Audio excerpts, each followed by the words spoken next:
start ke tanah haram Mekah Madinah, ya apa yang berkaitan, apakah perkara yang kita nak lakukan sebelum masuk ke tanah haram itu, semua itu kita akan bicarakan. Baik, tuan-tuan dan puan, ya, kita akan rehat nanti. Saya bagi tahu dia punya frame time perkara ini. Kita start pukul 9, kita akan rehat pukul 10.30 nanti. Kemudian 10.45 kita akan start sesi yang kedua, kita rehat 15 minit. 10.45 kita akan tamat 11.30, insya-Allah. Ya, kalau ada soalan kita boleh bincang. Dan hari ini kita nak check time dulu sebab kita akan tengok kita ada penambahan serat-serat tertentu, ya, insya-Allah. Baik, sama-sama kita baca labbaik Allahumma labbaik, labbaik Allahumma labbaik, la syarika lak labbaik, labbaik la syarika lak labbaik, innal hamda wan ni'mata lak wal mulk la syarika lak. Baik tuan-tuan, puan-puan, labbaik dalam talbiyah ini ada berapa kali disebutkan labbaik? Satu, labbaik. Kedua, labbaik. Ketiga, labbaik. Kalimah labbaik bermakna, ya Allah, mu tunggu aku datang. Hamba-Mu datang menyambut panggilan-Mu. Aku datang. Ya Allah, mu tunggu aku datang. Aku hadir di tanah haram. 4 kali dia sebut, hamba-Mu datang, aku datang menyambut panggilan-Mu, ya Allah. Ya labbaik Allahumma labbaik. Sampailah habis. Ya, bacaan talbiyah ini sangat bermakna dalam ucapan ketika mana kita niat melakukan ibadah ihram. Ya, bila ucapan talbiyah ini disunatkan dibaca bermula daripada niat ihram umrah sampailah kita mula tawaf. Bila kita nak start tawaf nanti Kota Mekah depan Kaabah, kita stop, kita ada doa lain pula. Ya, bagi orang yang tunai haji, bermula niat haji sampailah dia mula melontar jamrah al-kubra. Dua jawapan dia. Kalau saya tanya tuan-tuan sekali lagi, bilakah masa kita nak baca talbiyah ni banyaknya? Waktu umrah bila? Bermula daripada niat umrah sampailah mula tawaf.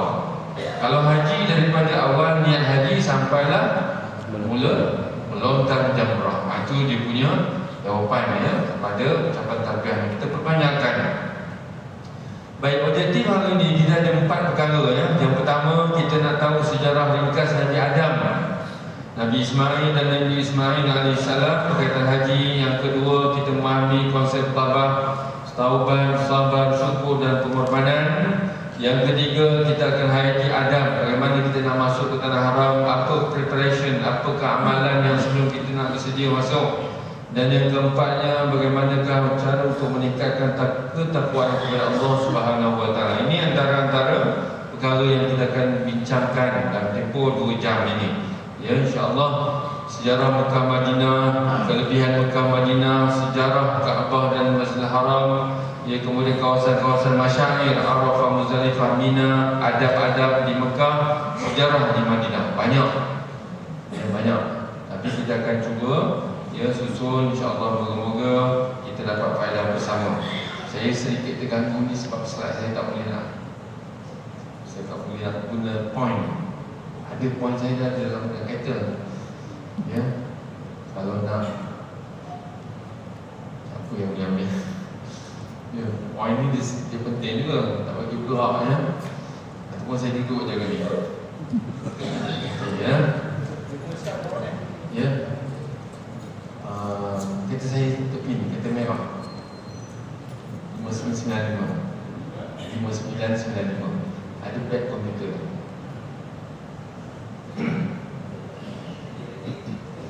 Okey, baik ya. Tuan-tuan lihat gambaran Masjid Al-Haram ya, Masjid Al-Haram ada beberapa tingkat. Tuan-tuan lihat di kawasan di tengah-tengah tu Kaabah. Kita tahu belakang ni.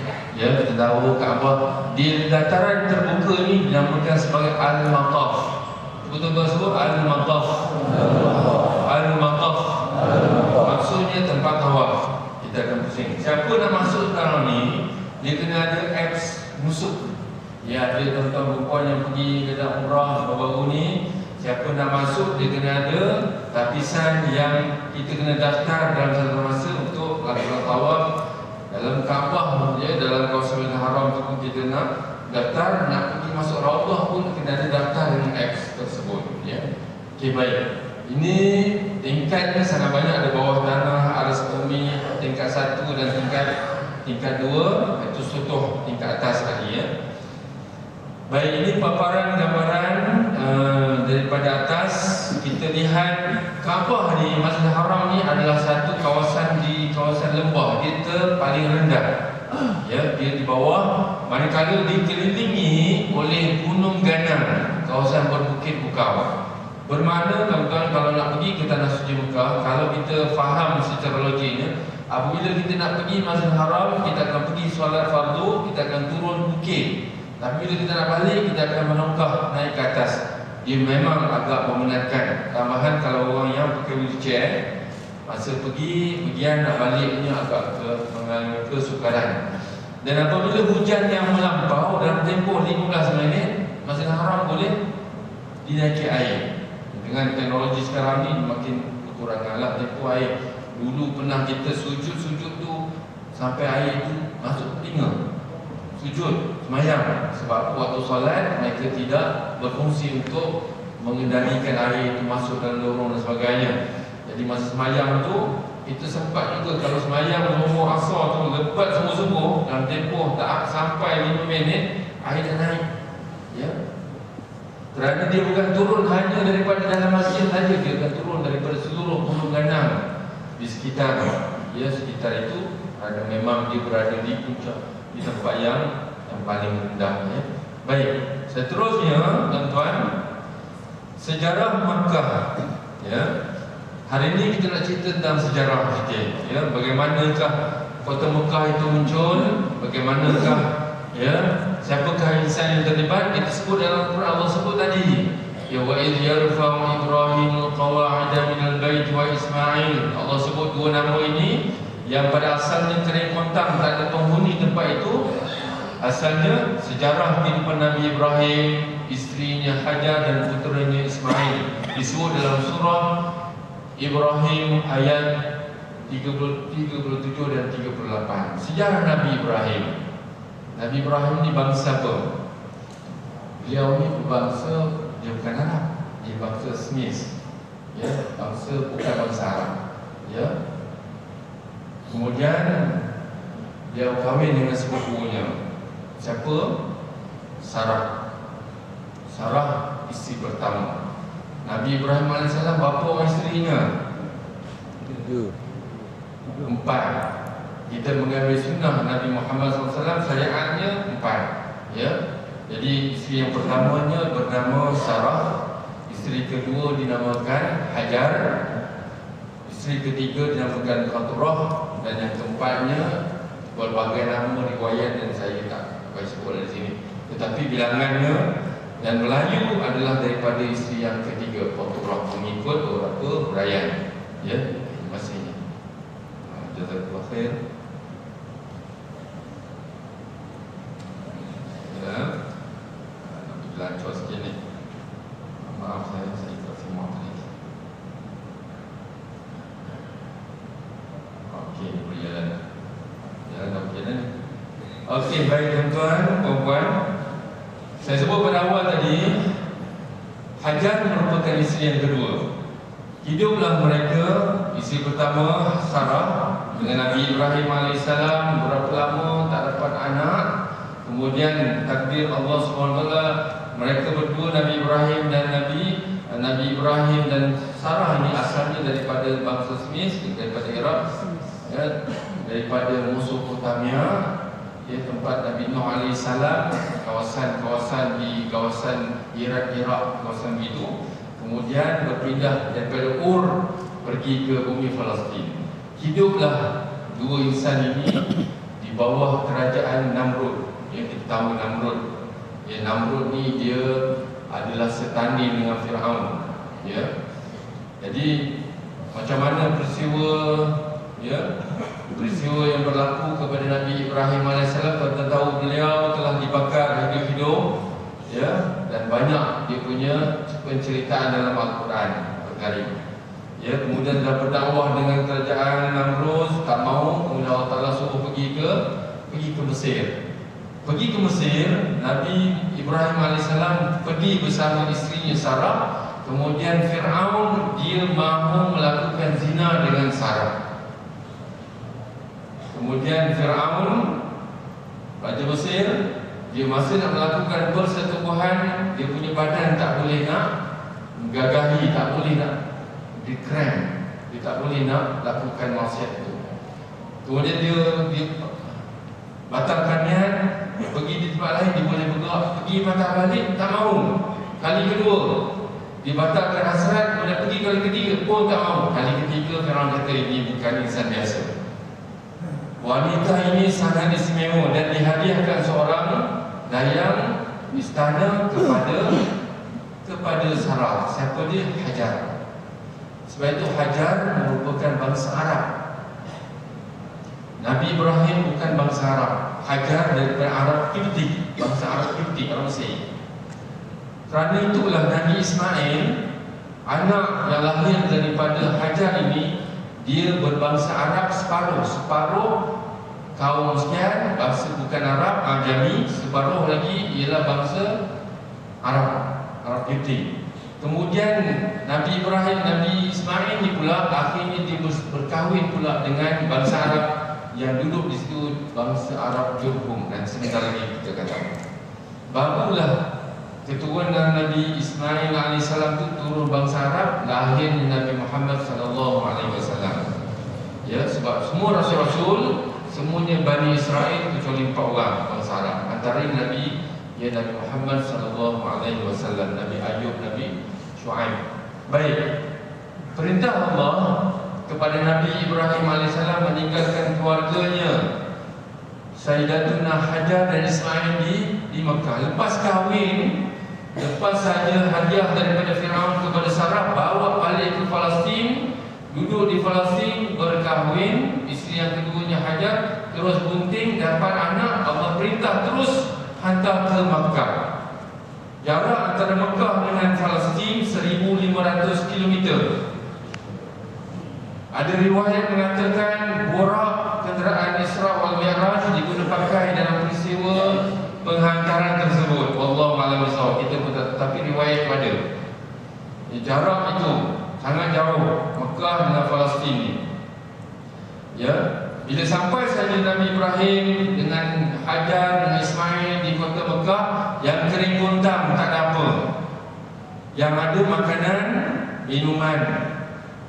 Kemudian Hajar tanya, ya Ibrahim, wahai suamiku Ibrahim, kenapa tinggalkan aku bersama anakmu yang tunggal? Ketika itu tunggal, tak ada anak lain, dah lama kahwin, tak dapat anak dengan Sarah. Hajar jadi isteri yang kedua, dapat anak. Perintah Allah hantar Nabi Ismail pergi buka kota Mekah. Asalnya orang pun tak tahu, kita pun tak tahu. Plan Tuhan tu, perancangan Allah Maha Dahsyat. Allah hantar. Kemudian Hajar tanya, wahai Ibrahim, adakah ini perintah daripada Allah? Ibrahim sebut, ya. Kalau begitu aku percaya. Sarah kata, aku percaya Allah akan pelihara kami. Kalau kita tuan-tuan, mudah susah hati ya.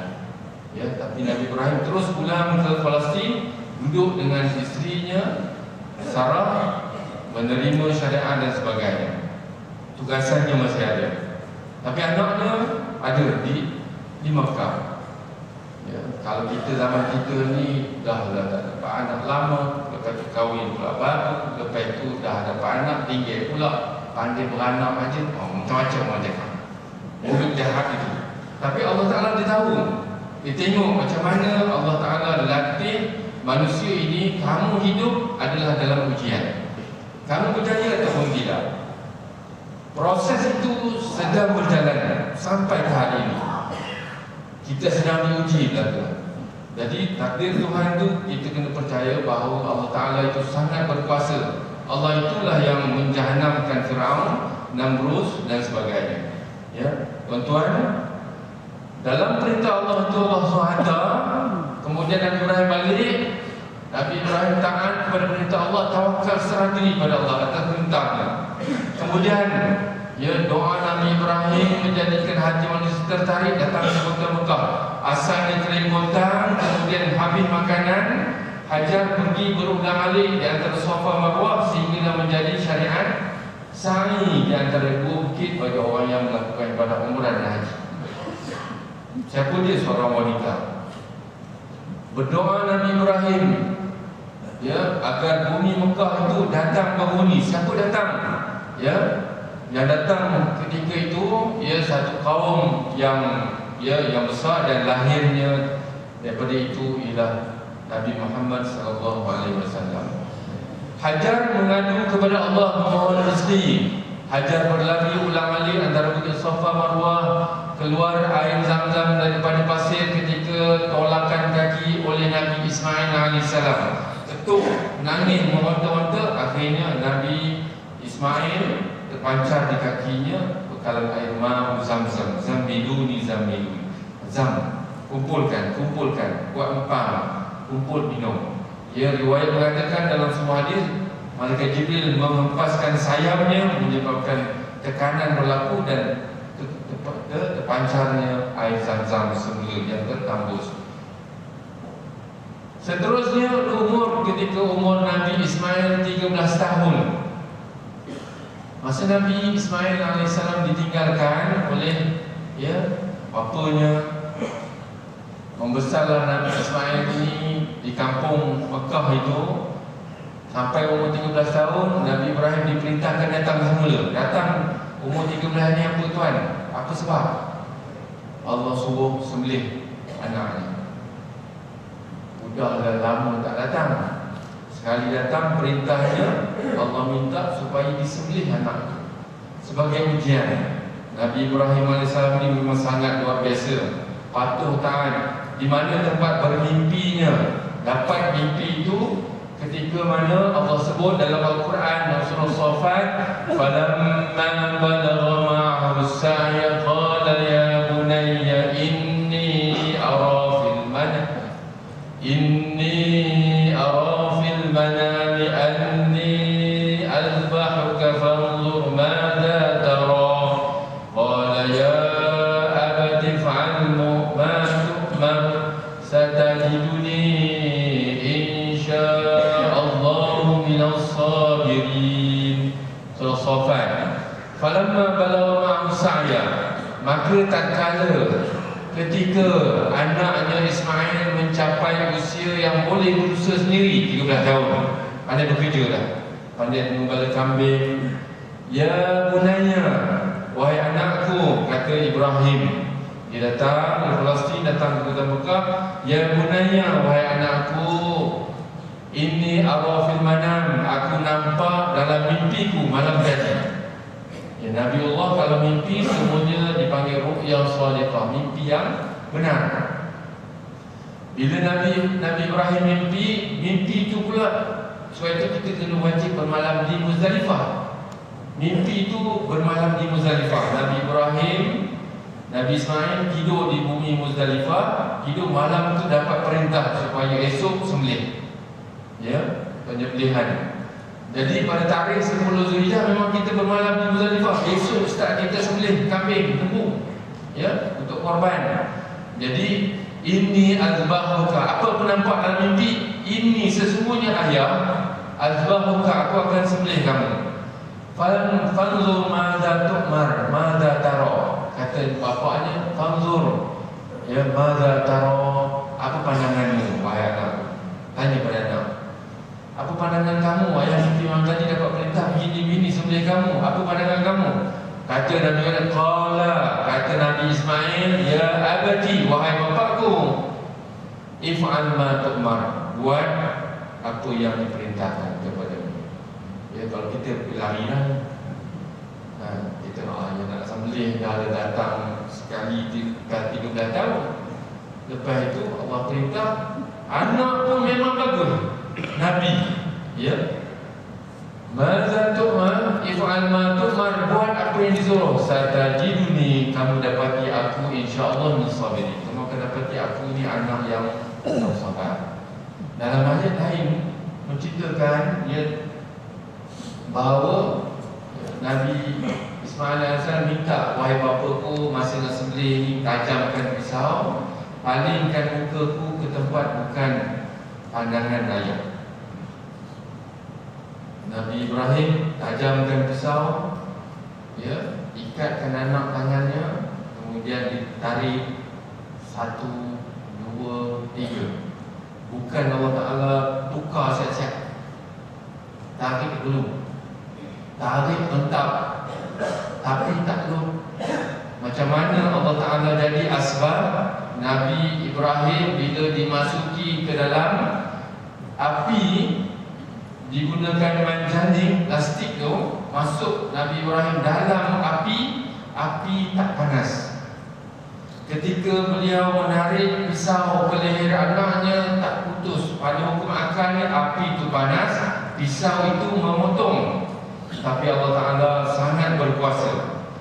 Kita beriman kepada Allah Subhanahu Wa Ta'ala, mengawal segalanya. Jadi Allah nak tengok, memang kedua-dua insan ni insan yang terpilih, orang yang sangat bertakwa kepada Allah, perintahnya semua diterima. Apa hasilnya? Allah Ta'ala akan tukarkan dengan kibash, dan sembelihlah kibash itu menjadi syariat kepada umat Nabi Muhammad, iaitu ibadat kurban hari Yaumun Nahri ataupun hari Aidil Adha. Ya, jadi peristiwa itu memang berlaku, dan selepas itulah Nabi Ibrahim dan Nabi Ismail AS datang daripada tidur di Muzdalifah. Lepas ni kita akan nama-nama ni. Muzdalifah tidur, mimpi, berjalan pergi ke tempat melontar. Lontar pertama, syaitan datang, kata, buat apa kamu nak sembelih anak kamu, dah lah kamu dapat seorang ni anak. Nabi Ibrahim balik dengan batu. Ujian pertama. Lepas tu berjalan lagi, Iblis pun lari. Datang ke tempat jamrah yang kedua, balik batu lagi. Tempat kedua, syaitan pun lari. Datang, jalan lagi ke depan, sampai di Jamratul Kubra, jamrah yang terakhir. Datang lagi Iblis, kamu sayangilah anak kamu, mungkin kamu mimpi yang tak betul. Tunggu malam garang baru mimpi, mungkin ada lagi tu arahan-arahan yang lain. Takkan kamu nak sembelih anak kamu? Nabi Ibrahim percaya kepada Allah, dia balik. Amalan ini, amalan dalam haji itu memang disusun sebegitu. Kemudian sampai di kawasan Mina, daripada Muzdalifah, melontar 1, melontar 2, melontar 3, sampai di Mina. Di Mina itu apa berlaku? Nabi Ibrahim di situlah penyembelihan berlaku, di tempat Mina. Akhirnya Allah Ta'ala tukar satu tempat bernama, Wadi Muhassir. Di situlah tempat penyembelihan itu berlaku. Setelah selesai daripada Mina, bergerak terus balik ke Mekah. Tuan-tuan, bila dah sembelih itu, bagi tiba siapa semua makan, kemudian pergi bergerak masuk ke kota Mekah, barulah yang kita baca tadi, ayat pertama tadi. Mari kita sama-sama baca 1, 2, 3. Wa idh yarfa'u Ibrahimul qawa'ida minal baiti wa Ismail Rabbana taqabbal minna innaka antas sami'ul alim. Baik. Apa? Lepas habis nak sembelih itu, habis selesai, masuk daripada Mina, pergi ke kota Mekah, baru diasaskan, menyusun batu-batu bina Kaabah. Ketika usia 13 tahun, Nabi Ismail bina balik Nabi Ibrahim bapaknya. Allah Ta'ala minta, Allah Ta'ala turunkan satu batu, yang batu itu sampai hari ini boleh kita tengok, namanya batu Maqam Ibrahim. Ada tapak kaki Nabi Ibrahim. Apa tujuan dia? Tujuannya untuk menaiki tempat-tempat yang tak sampai untuk meletakkan batu, disusun batu-batu itu bagaikan eskalator lah kita panggil, boleh bergerak ke kanan dan ke kiri. Mustahil ke benda itu? Benda itu tak mustahil pada Nabi Ibrahim AS dan Nabi Ismail. Sebab 2-3 perkara sebelum itu sangat luar biasa berlaku. Ya, jadi pembinaan itu disusun. Batu itu Allah sebut wa idh yarfa', ketika diangkatkan al-qawaid, binaan-binaan bait Kaabah oleh siapa? Nabi Ismail dan Nabi Ibrahim bapanya. Apa mereka bercakap ketika membina itu? Rabbana taqabbal minna, ya Allah terimakan amalan kami, sesungguhnya Kamu Maha mendengar dan Maha mengetahui.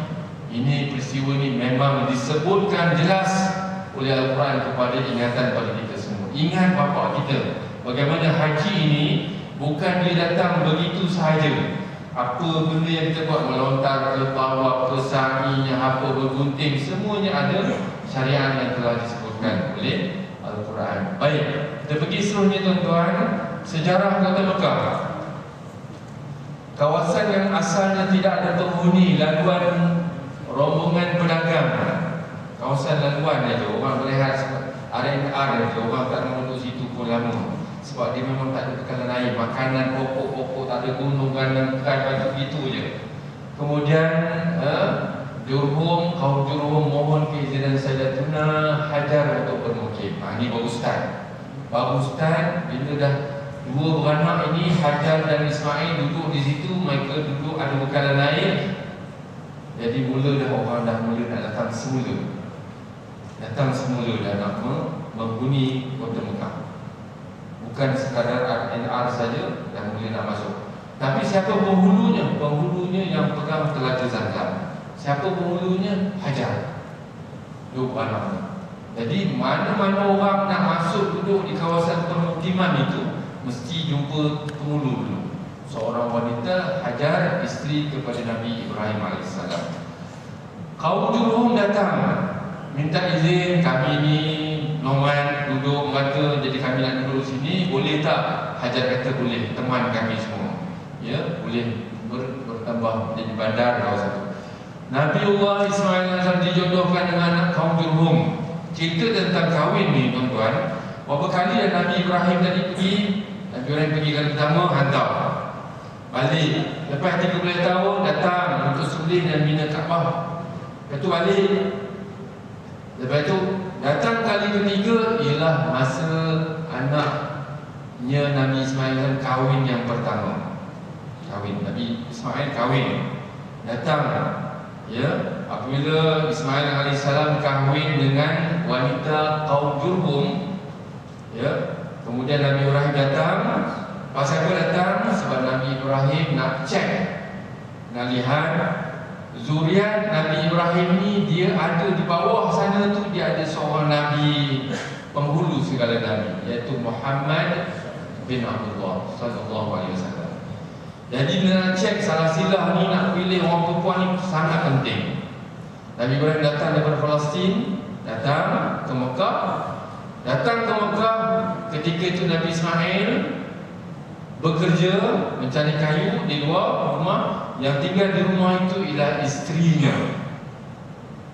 Dan isterinya Nabi Ibrahim ni tak dikenali oleh menantunya. Dia tak tahu yang ini pak mertuanya ni. Dia tanya, apa khabar? Sihat ke? Saya ni datang daripada jauh, Nabi Ibrahim ni. Kemudian dia kata, apa, saya nak tahu bagaimanakah kamu dengan suamimu. Dia bercerita, isterinya cerita, suami saya ni begian-begian, bini-bini. Dia cerita-cerita, akhirnya dia cerita menampakkan perkara negatif pada suaminya. Dia cerita benda yang tak berapa baik. Pesan Nabi Ibrahim, nanti saya nak balik-balik ke Palestin, ya, Hajar pun ada. Kemudian apa, alam rumah ni, gelbor rumah ni tak berapa elok. Pesan pada dia, ganti lain, tak berapa elok ni. Dia rumah ni tak berapa, alam rumah ni, gelbor ni tak berapa cantik, ganti lain. Ya. Balik Nabi Ismail, dia kata tadi ada datang seorang bini-bini apa semua, dia pesan alam rumah ni tak berapa cantik ni, dia suruh tukar. Maksud Nabi Ibrahim tu ceraikan perempuan ni, sebab dia akhlak dia tak boleh membawa zuriat Muhammad bin Abdullah. Pesan ni, ya, sebab ini bukannya, ini plan filem ni. Kalau filem tu kita daripada Nabi Adam sampai zaman kita ni, dia punya cerita tu memang bukan, dia punya directornya sangat teliti, Allah Subhanahu Wa Taala. Kalau masalah cerita nak kita faham, ya. Kemudian cerai dengan isteri pertama ni, ya, kahwin dengan seorang wanita Jurhum yang kedua. Yang kedua ni, tak lama kemudian Nabi Ibrahim diperintahkan datang semula jenguk menantu yang kedua, cek.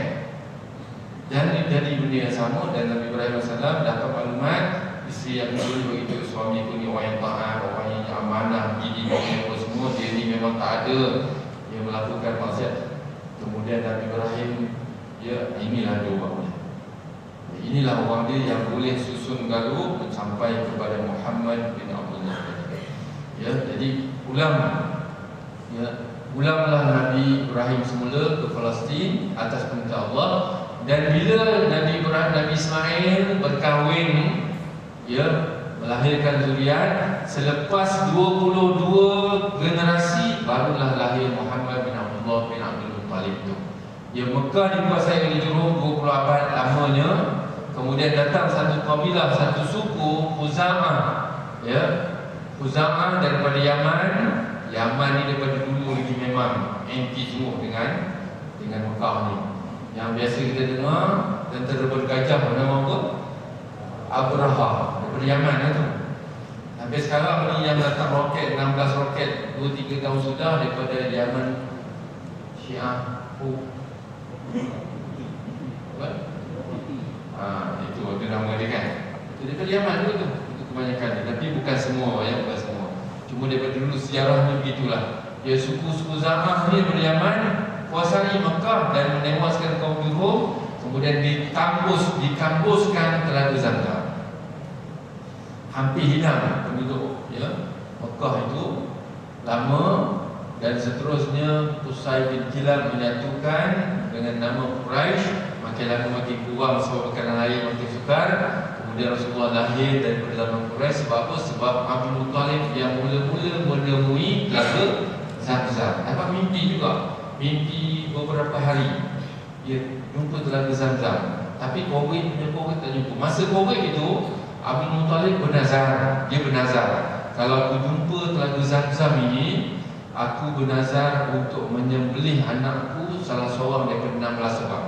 Abdul Muttalib ni ada anak 16 orang, 10 lelaki, 6 perempuan. Dia bernazar untuk menyembelih salah seorang daripada.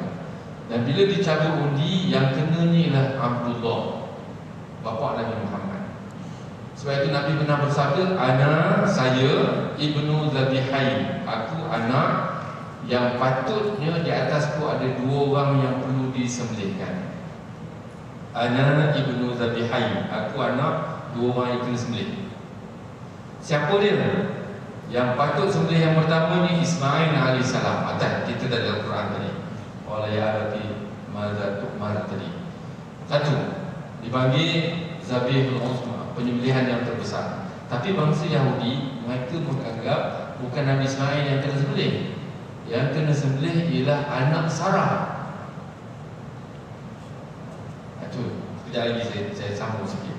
Kemudian apabila tuan-tuan, bila Nabi Muhammad, bapaknya yang pertama yang mula-mula kena sembelih ialah Nabi Ismail. Yang 2 Zabihain tadi, 2 orang yang kena sembelih. Pertama Nabi Ismail, yang keduanya ialah bapaknya sendiri. Sebab bila dicabut undi, kena cabut kali pertama Abdullah ni pula